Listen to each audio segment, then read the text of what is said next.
हिरे अचो भाई, हिरे अचो, हिरे अचो।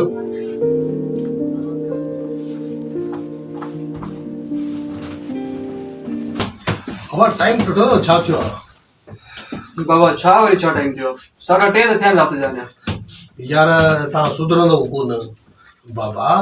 वक्त खराब आ, बुरन दोस्तन को बचो, खुदा जा बंदो ही न कयो।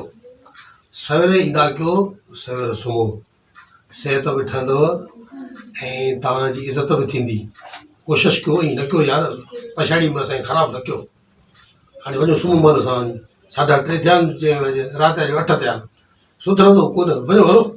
ठीक है बाबा साईं दा कोशिश कंदा सवेरे अचो। ठीक है सवेरे अचो, सवेरे सुम्हो, सुधरो थोड़ा सुधरो।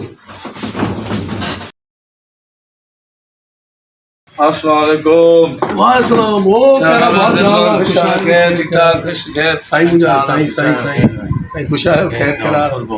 यार केतिरा दफ़ा सम्झाए तो पुटनि खे सम्झाए नथी। छो छा थियो, छा कयो तो वरी? यार बुरी संगत में अची विया आहिनि, सिगरेट था पीअनि, जुआ ते था वञी वियनि। हाणे बि जेको आहे तो असांखे ख़बर पई त पुलिस वठी वई अथनि।